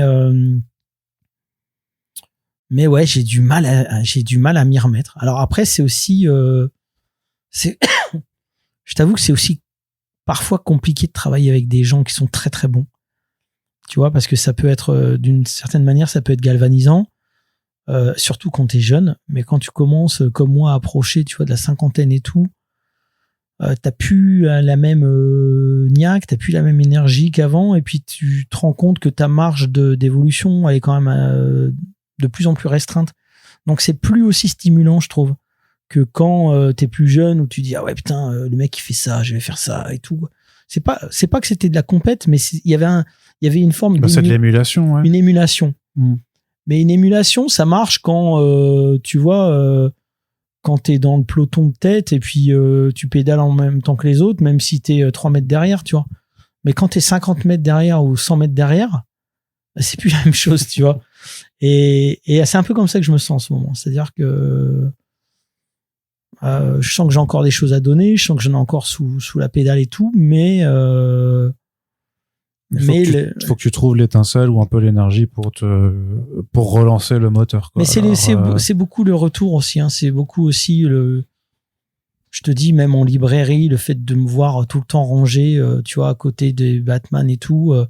Alors j'adore Batman, c'est pas le souci, mais je trouve que je veux pas parler de sabotage parce que c'est pas le cas non plus. Non, parce qu'il y a pas de volonté, mais oui, ça te saoule quand même, quoi. C'est ça, je me dis, je travaille sur un truc, j'y mets tout mon cœur, j'y mets toute ma passion, j'y mets tout mon temps, du temps que je ne passe pas à faire du loisir, à passer avec ma famille, etc. et tout. Pour au final, ben ouais, je me retrouve là dans un rayon. Il y a même des fois les gens, je montre une couverture ou une case du tome 2, ils disent ah, il y a une suite à Moutafka, ils sont même pas au courant. Donc ça veut dire qu'ils sont passés carrément à côté. Pourquoi ils sont passés à côté, j'en sais rien. Peut-être qu'ils vont pas en librairie, peut-être que peut-être qu'ils y a ont tellement de choses. une vie très chargée qui fait qu'ils n'arrivent pas à se renseigner. Déjà dans tout, tu vois, les sorties jeux vidéo, les sorties il y a 5000 nouveautés par an, quoi, même mais plus. Mais voilà, mais ne là, serait-ce que pour la BD. C'est-à-dire qu'il y aurait pas Netflix, pas le ciné, pas les jeux vidéo. T'as déjà 5000 BD. T'as déjà 5000 BD Ouais. et de toute façon, tu t'en sors. Enfin, voilà, tu peux pas tout suivre du tout. Donc, Mais oui, mais alors moi, du coup, j'ai parfois l'impression d'être la 5001e. Tu vois ce que je veux dire? mais là, je pense que t'exagères quand même. Bah, oui, j'exagère entre guillemets, mais c'est un peu un ressenti. Après, c'est un ressenti qui t'appartient. Je vais pas te dire. C'est ça, c'est. Voilà, je me dis, qu'est-ce que ma BD va apporter de plus à tout ça, en fait? Rien. C'est juste que là, il faut que je finisse et que j'ai envie de finir parce que ça fait, putain, t'imagines, là où je vais avec le tome 3, ça fait plus de 10 ans que j'y pense. Ok. Ce truc-là, tu vois. Je voulais même, au début, je voulais même l'intégrer dans l'arc 1, mais c'était trop compliqué. Il aurait fallu tout un build-up qui était, il aurait fallu que je rajoute 200 pages, en fait. Mais. Qui sont devenus 3 tomes. Voilà. Au final. Il y avait déjà 600 pages, je me suis dit, c'est suffisant. Mais là, donc, tu vois, je veux y aller. Je veux y aller. Mais j'ai eu du mal à démarrer. Donc là, je redémarre, en fait. Je pense aussi que le fait de repartir sur du tradi, ça me fait plaisir aussi. Tu vois, j'avais peut-être un peu oublié ce rapport-là.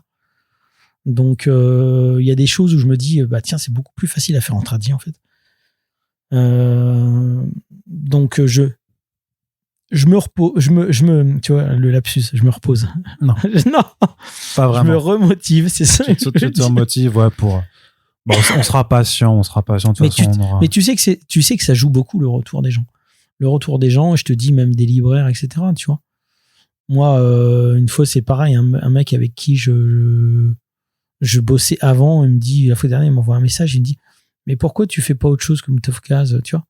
J'ai des fois là cette sensation que les gens ils s'en foutent. C'est pour ça que quelque part le Kickstarter il m'a un petit peu remonté dans l'idée de finalement il y a quand même des gens qui sont encore accrochés à cet univers, tu vois. Mais tu sais, moi je veux, c'est ce que je dis souvent, moi je veux pas être le tonton gênant tu sais, pendant le réveillon de Noël, tu vois. Je veux pas devenir ça au sein du label 119. Non. Et personne dit au tonton gênant qu'il est gênant. Donc, tu vois, je suis toujours en train de me dire, est-ce que je suis pas devenu le tonton gênant? C'est une question que je me pose de temps en temps. Faut pas trop se la poser, sinon tu viens plus au réveillon. Oui, je suis sûr que les gens qui entendent ça, ils se disent, mais qu'est-ce qu'il raconte? Dans quoi il s'est enfermé? D'où ça sort quand même? Non, mais tu sais, vraiment. des fois c'est des détails, et des fois je me dis peut-être que. En fait, là, tu deviens tonton zinzin, quoi, parce que tonton zinzin, peut-être. Parce que tu te poses des non, mais des fois, ça repose sur des détails. La fois dernière, je disais, j'attendais beaucoup de Godzilla, tu vois. -1. Tout le monde m'appelle. Ah, désolé, j'ai décroché et raccroché dans la foulée. Bon, je la rappellerai après. Mais Godzilla -1, tu vois. T'es le seul à pas avoir kiffé. Je sais pas si je suis le seul à pas avoir kiffé, mais par rapport aux attentes et par rapport à tout ce que j'en avais lu, je m'attendais vraiment à quelque chose d'incroyable, de profond, de bien écrit, de tout ce qu'on veut. J'ai trouvé bien supérieur à toutes les productions de Godzilla. En même temps, c'est pas très compliqué. Ouais. Mais quand même bien en dessous de ce que j'avais imaginé en lisant les commentaires, tu vois. Il y a un commentaire, un mec qui m'écrit, basiquement, regarde Godzilla Final Wars, c'est plus ton rayon. Mais putain, Godzilla Final Wars, c'est une bouse. C'est un navet suprême, c'est un nanar, tu vois. Et du coup, je me suis dit, ce mec-là, en fait, considère que, finalement, tout ce que j'aime et tout ce que je fais, c'est du registre de Godzilla Final War, alors. Moi, j'aime beaucoup Final Wars. Ah ouais? J'adore Ryuhei Kitamura, donc, ouais. Qu'est-ce que t'as bien aimé là-dedans? Le kitsch ultime, en fait, le côté mélange, l'hyper-générosité de tous les registres et tout. Après, je l'ai vu, j'étais vachement plus jeune, je devais avoir 20 ans, quoi. Non, donc, mais remate-le. Faudrait que je le remate, mais en fait, vrai, il faudrait que tu aies toutes les scènes avec les humains et tu laisses toutes les scènes de bagarre avec les monstres. Je dirais, ok, pourquoi pas. Mais ces vieux gars en moto, là, habillés en noir, avec ce filtre années 2000 et tout, quel enfer. En même temps, c'était complètement années 2000 aussi. Mais en tout cas, ce mec-là, quand il a écrit ça, Ça m'a Ça t'a un peu vexé, quoi. ça m'a vexé, ouais. Parce que je me suis dit, de deux choses l'une, soit le mec ne connaît mal ma BD et mes BD, et pour lui, mes BD, Pour c'est lui, ce toi, genre-là. tu t'es dit, alors, donc pour lui, Motafuka, c'est le bah, bien sûr. Final Wars de S'il la me dit BD. c'est plus ton rayon, ça veut dire quoi? Il se base sur quoi pour dire ça? Il se base sur ce qu'il perçoit de ce que j'aime, à savoir mes BD. Donc, soit il connaît mal mes BD et il fait une espèce de projection en pensant que c'est ça, genre les catcheurs, tu sais, tout le bordel et tout, tu sais, les trucs un peu mal branlés, kitsch et tout. Ou soit, les montres religieuses géantes. voilà, c'est ça, montre religieuses géantes, on met tout dans un package et puis il n'y a pas de message, il n'y a rien, puis voilà. Ou soit il connaît très bien mes BD, et s'il dit ça, c'est que là, je suis devenu le tonton gênant du label 119. Donc, tu vois, c'est l'un ou l'autre. Donc, Écoute, tonton. enfin bref, voilà, on va pas me fait épiloguer. rire. Ouais, je préfère. Moi, ça me fait marrer parce que. Mais après, bon. voilà, là, j'ai mis ma casquette d'auteur. En fait, c'est ça qui est chiant, c'est que il y a beaucoup de gens qui me voient comme le porte-parole du label 119, alors que c'est pas forcément le rôle dans lequel je me sens vraiment plus à l'aise. Donc, en tant qu'auteur, enfin, tu vois, il y a toujours quelle casquette j'ai là au micro. La technique, là, c'est un peu hybride, mais après, la thématique de l'émission, c'est plus ta casquette d'éditeur, quoi. Voilà, donc ta casquette d'auteur, faut que j'aille la chercher, elle doit être par là. Toute la partie que je viens de dire, ça n'a rien à foutre dans l'émission. Ça en fait partie, parce qu'on parle, en l'occurrence, on parlait juste de la BD sur laquelle il s'avère que tu es l'auteur, donc c'est pas. Oui, c'est ça. Mais oui, il faut. Bon. Un Motafuka, à préparer à part là-dessus, quoi, c'est sûr. Bon, en tout cas, voilà. Moi, de toute façon, c'est des questions. Moi, je passe mon temps à me remettre en question, hein, donc ça n'aide pas non plus à être en confiance tout le temps. Maintenant, on en parlera dans un épisode dédié sur les doutes tout à fait d'auteurs liés à la suite, quoi. Et parmi les autres titres, alors parce que je regarde un peu ton conducteur, mais c'est pas forcément des BD prévus pour 2025, mais on peut peut-être juste en parler, juste pour que celles et ceux qui font l'effort de nous écouter soient déjà au courant, et comme ça, quand ce sera annoncé même d'ici un an, ils pourront dire « Hey, je l'ai entendu dans First Print ». Alors, un titre qu'on a entendu déjà l'année dernière, hein, tu nous as parlé, le prochain Neyef, qui s'appelle Les Enfants Perdus. Ouais, alors Les Enfants Perdus de Neyef, ben oui, c'est une espèce de on va dire de reboot sauce Neyef de Peter Pan. Donc, qui est magnifique, hein. Donc là, c'est pareil, il y a pas mal de planches qui sont tombées. C'est prévu pour 2026. Pour tout dire, au début, quand on a commencé l'émission, j'avais même un doute si c'était pas 2025. Pas prévu, mais non, visiblement, c'est donc 2026. Et puis, il y a d'autres projets qui sont en cours. Donc, on en avait parlé un peu sur les réseaux sociaux, comme Gunther et Moreau. Il y a d'autres projets qui ont été signés, qui seraient plus dans la veine de Low Reader présente. Il y a un titre qui s'appelle Moulish, il y a un autre titre qui s'appelle Mud. Il y a un autre titre qui s'appelle Eggy Stuff, qui serait, lui, pour le coup, pas dans la lignée Low Reader présente, mais qui serait un standalone. Peut-être même le début d'une série avec un univers, persistant. Bon, voilà, ça c'est à voir, parce que ce projet-là, c'est vrai que ça fait un petit moment qu'il a été signé, et là, c'est un peu long. Il y a des projets comme ça, hein. Par exemple, Le chemin derrière la maison, je crois qu'il a été signé en 2017 ou 2018 chez Ankama, tu vois. D'accord, donc, ça arrive, hein. Il y a des projets comme ça qui sont plus longs que d'autres. Et puis là, en ce moment, il y a 2 projets à l'étude que je pense qu'on va faire. Donc là, il faut que je prévoie un call avec un des auteurs, et puis l'autre, j'attends son retour. Mais ce qui fait quand même, donc déjà 6 autres albums, 6 autres projets qui sont en développement, trucs, et d'autres dont tu ne parles même pas. D'autres trucs, sans compter du choix.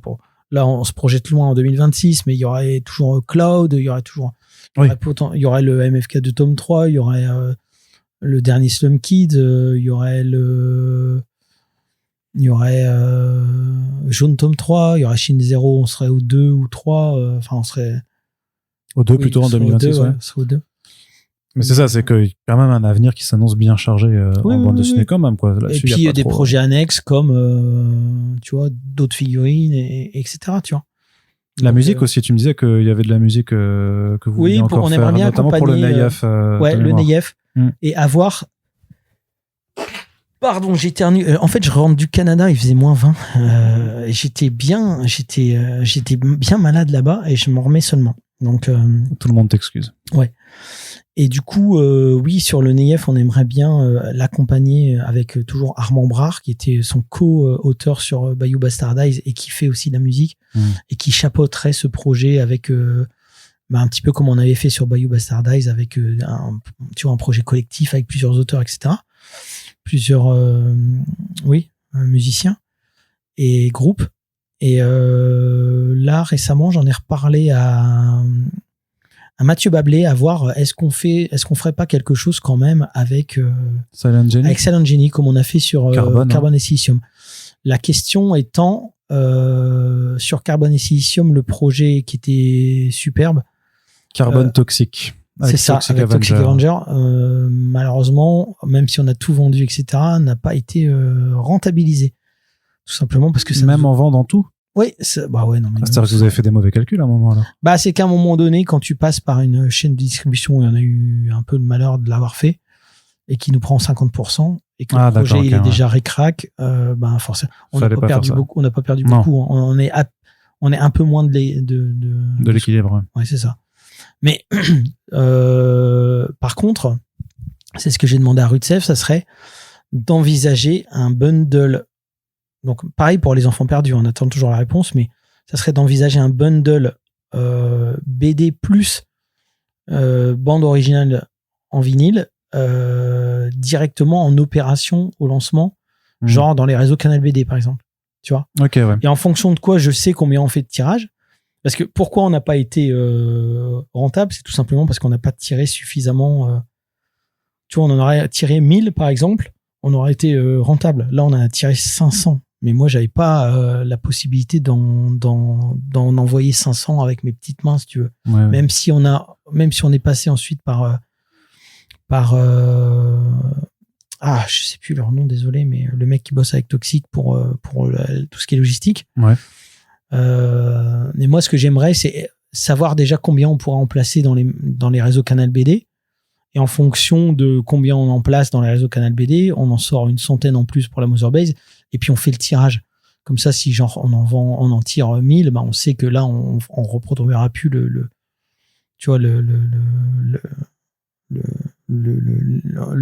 quand je dis échec, c'est pas un échec parce que le projet, le projet, je suis content qu'il soit sorti, etc. Mais je veux dire, les erreurs, on va dire. Les ajustements à faire, quoi. C'est ça, au niveau du budget, quoi. Ah ouais. Mais ouais, donc j'avais relancé Mathieu là-dessus. Je lui ai dit, est-ce qu'il faudrait pas relancer le projet en attendant de voir si, par exemple, le réseau Canal BD serait OK pour ce genre d'opération. Tu vois, à partir du moment où ils nous disent ils sont OK, combien ils en veulent, combien ça nous coûte et tout, là, on peut se faire un vrai plan budgétaire. Très Parce bien. que sur l'autre, on était parti la fleur au fusil. Sans un peu en mode YOLO, on le fait. Puis, c'est ça. Ce qui peut être très amusant, mais effectivement. C'est ça, mais après, tu sais, quand tu découvres tout sur place, quitte de la SACEM, quitte de plein de trucs, enfin, tu vois. Tous ces questionnements que tu adores. Que j'adore. Avoir en face. Hein, j'adore, mais que maintenant, ça y est, je comprends. T'as donné.